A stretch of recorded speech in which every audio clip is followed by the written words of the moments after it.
Hello friends, मैं संपदा कुलकर्णी आपका स्वागत करती हूँ मेरे चैनल में। यहाँ पे मैं एनसीईआरटी क्लास 8 का साइंस का चैप्टर 1 जो कि है क्रॉप प्रोडक्शन एंड मैनेजमेंट पढ़ा रही हूँ।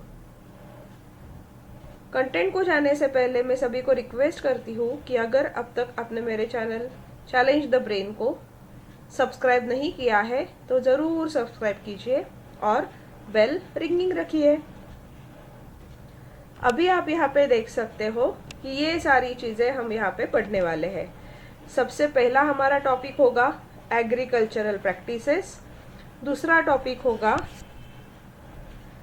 Basic practices for crop production, then preparation of soil, sowing, adding manure and fertilizers, then you can see irrigation, protection from weeds, harvesting, storage. All these are nothing but the practices for crop production. ये सारी practices हम one by one यहाँ पे देखने वाले हैं। उसके लिए टूल कौन कौन से लगते हैं वो भी देखने वाले हैं, और एट द एंड हम ये भी देखने वाले हैं कि एनिमल से हमें कौन कौन सा फूड मिलता है। तो ये हो गया आइडिया कि हम इस लेसन में क्या क्या पढ़ने वाले हैं। सबसे पहले इस वीडियो सेशन में मैं आपको एग्रीकल्चरल प्रैक्टिस से स्टार्ट करने वाली हूँ और उसका इंट्रोडक्शन देने वाली हूँ। तो अभी आप यहाँ पे देख सकते हो कि सबसे पहले हमें फूड की ज़रूरत क्यों होती है। आपको पता है हमें जिंदा रहने के लिए सभी लिविंग ऑर्गेनिज्म को खाना लगता है, that is food, it requires food. Food हमें कहाँ से मिलता है? तो वो हमें मिलता है प्लांट से। प्लांट्स जो है होते हैं वो हमारे लिए फूड बनाते हैं। तो जो एनिमल्स होते हैं इंक्लूडिंग ह्यूमन बीइंग, हम आप सभी लोग, क्या हम हमारा खुद का फूड प्रिपेयर करते हैं? ये सारी चीज़ें अगर आपको याद है तो ये हमने लास्ट ईयर सिक्स स्टैंडर्ड में लेसन नंबर 1 में पढ़ा है कि एनिमल जो होते हैं, ह्यूमन बीइंग्स जो होते हैं वो हेटेरोट्रॉफिक होते हैं, वो ऑटोट्रॉफिक नहीं होते हैं। तो इसका मतलब क्या होता है? वो खुद के लिए फूड नहीं प्रिपेयर कर सकते। किचन में खाना बनाना अलग बात है, पर जो फूड होता है वो कौन प्रिपेयर करता है? वो प्रिपेयर करता है प्लांट्स। तो हमें प्लांट्स जो होते हैं वो फूड प्रिपेयर करते, प्रोवाइड करते हैं। और हम फूड क्यों खाते हैं? Why do we eat food? हमें खाना क्यों खाना होता है? ये सारे क्वेश्चन का आंसर आपको सोचना है। अगर आपको वो पता है तो आपको वो कमेंट बॉक्स में लिखना है। अभी आपको ये पता होना चाहिए कि जो फूड ये जो प्लांट्स बनाते हैं वो जो फूड प्रिपेयर किया जाता है वो पूरे कंट्री के लोगों तक कैसे पहुंचता है, वो पूरे कंट्री के लोगों को कैसे मिलता है, ये आपको जरूर सोचना है। तो सोचने वाली क्या बात है यहाँ पे? In order to provide a food for a large population क्या क्या करना जरूरी है? Regular production, then next step क्या होता है, नेक्स्ट रिक्वायरमेंट क्या होती है? प्रॉपर मैनेजमेंट, और उसके बाद उसका डिस्ट्रीब्यूशन। तो सबसे पहले उसका प्रोडक्शन होना चाहिए, उसका प्रॉपर मैनेजमेंट होना चाहिए, और जो फूड प्रिपेयर हुआ है बाय द फार्मर वो अच्छी तरह से डिस्ट्रीब्यूट होना चाहिए। नहीं तो ऐसे हो जाएगा कि कोई एक फूड पका रहा है, मतलब कि क्रॉप प्रोडक्शन कर रहा है, पर वो सभी को मिल ही नहीं रहा है। तो ऐसे होना नहीं चाहिए, इसलिए उसका पूरा मैनेजमेंट और उसका प्रॉपर डिस्ट्रीब्यूशन भी होना चाहिए। तो ये जो सारी एग्रीकल्चरल प्रैक्टिसेस है वो क्या क्या होती है यहाँ पे हमें देखना है। तो सबसे पहले हमें ये देखना है कि वेरी फर्स्ट थिंग, जो ये 10,000 BC people were nomadic. Nomadic का मतलब क्या होता है? क्या आप मुझे बता सकते हो? आप कमेंट बॉक्स में भी लिख सकते हो। तो नोमैडिक का मतलब ये होता है कि जो लोग यहाँ से वहाँ भटकते हैं उनको नोमैडिक बोलते हैं। और जो वो पहले people till the 10,000 BC people were nomadic, वो एग्रीकल्चर उनको पता ही नहीं था तब। अभी सेकंड पॉइंट क्या है? जब तक कि वो नोमैडिक थे, इसका मतलब क्या है?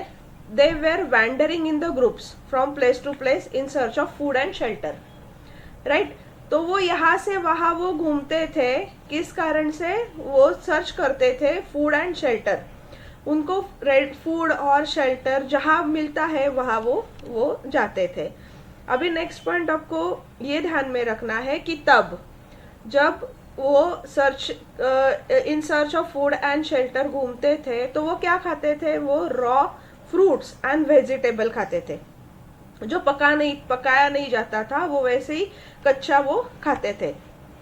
और उसके साथ साथ फ्रूट्स वेजिटेबल के साथ साथ वो एनिमल को भी खाते थे एज अ फूड। उसको छोटे छोटे एनिमल को वो हंटिंग करते थे, उनका शिकार करते थे और उनको भी वो खाते थे। अभी नेक्स्ट पॉइंट आपको क्या याद रखना है? उसके बाद उनको ये पता चलता है कि फूड को हम मतलब कि क्रॉप्स को हम कल्टीवेट भी कर सकते हैं। तो उन्होंने क्या प्रोडक्शन चालू किया? तो उन्होंने सबसे पहले राइस चालू किया और वीट चालू किया और अदर डिफरेंट फूड क्रॉप्स उन्होंने कल्टीवेट करने के लिए उन्होंने चालू कर दिए। अभी ये कल्टीवेशन उन्होंने चालू करने के बाद उनको पता चला कि हम अपने लिए हमें जो पसंद है वो फूड हम कल्टीवेट कर सकते हैं, उसके क्रॉप्स हम कल्टीवेट कर सकते हैं। और इसी तरह से एग्रीकल्चर का जन्म हुआ। मतलब कि एग्रीकल्चर मतलब क्या? जो फार्मर होते हैं वो फूड जो क्रॉप्स होते हैं वो खुद कल्टीवेट करते हैं, rice, wheat, gram and all. तो वो खुद कल्टीवेट करते हैं, उसी को हम क्या बोलते हैं? एग्रीकल्चर। तो आप यहाँ पे हिस्ट्री देख सकते हो कि वो घूमते थे किसके सर्च में? फूड और शेल्टर के सर्च में वो घूमते थे। उनको पता ही नहीं था कि हम ऐसे कल्टीवेट कर सकते थे। तो वो फूड और शेल्टर के सर्च में घूमते घूमते वो क्या खाते थे? तो वो रॉ फ्रूट और वेजिटेबल और एनिमल्स वो खाते थे। और वो पकाते भी नहीं थे, तब तक उनको ये भी नहीं पता था। उसके बाद टाइम बीइंग उनको क्या पता चला कि हम फूड कल्टीवेट कर सकते हैं। तो वो कल्टीवेट क्या क्या करने लगे? राइस कल्टीवेट करने लगे, वीट कल्टीवेट करने लगे और डिफरेंट और फूड आइटम्स वो कल्टीवेट करने लगे। तो इसी से किसका जन्म हुआ? एग्रीकल्चर टर्म का वो जन्म हुआ, मतलब कि वो एग्रीकल्चरल बन गए। और ये वहां से आप देख सकते हो कि उन्होंने एग्रीकल्चरल प्रैक्टिसेस स्टार्ट कर दी।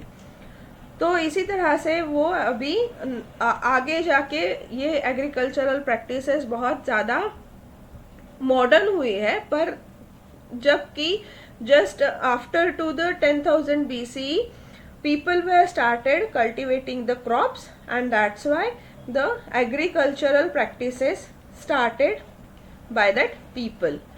तो एग्रीकल्चरल प्रैक्टिसेस क्या होती है? उससे पहले हमें क्या देखना है कि क्रॉप्स क्या होते हैं। क्रॉप ये जो टर्म है वो यहाँ पे मैं आपको एक्सप्लेन कर रही हूँ। क्रॉप्स क्या होते हैं? तो क्रॉप्स क्या होते हैं? एक ही तरह के सेम काइंड के नंबर ऑफ प्लांट्स होते हैं। तो crops are cultivated at one place on a large scale, right. Crops क्या होते हैं? एक ही तरह का जो एक फूड आइटम होता है वो लार्ज स्केल में कल्टीवेट किया जाता है, उसको हम क्रॉप बोलते हैं। For example crop of wheat. अगर आपने फार्म देखा है क्रॉप ऑफ वीट का, तो वहाँ पे आप देख सकते हो कि एकदम लार्ज स्केल में वीट का क्रॉप लेते हैं और उसको हम कल्टीवेशन ऑफ वीट वहाँ पे हम बोलते हैं। It means all the plants grow in the field are that of wheat. सभी जो प्लांट्स होते हैं वो वीट के होते हैं। तो ये हो गया इंट्रोडक्शन टू क्रॉप। तो क्रॉप क्या होते हैं? एक ही टाइप का फूड आइटम लार्ज क्वांटिटी में कल्टीवेट करना, जो इसका मतलब क्या होता है कि हम वीट का क्रॉप कल्टीवेट कर रहे हैं। तो थैंक यू फ्रेंड्स। अगर आपको ये सारी चीज़ें समझ में आ रही है तो आप ये वीडियो आपकी फ्रेंड्स के साथ शेयर करना ना भूलिए। अगर कोई आपको क्वेश्चन है तो कमेंट बॉक्स में आपका क्वेश्चन पोस्ट करना ना भूलिए। Thank you. अगर अब तक आपने इस चैनल को सब्सक्राइब नहीं किया है तो ज़रूर सब्सक्राइब कीजिए और बेल रिंगिंग रखिए। Thank you friends.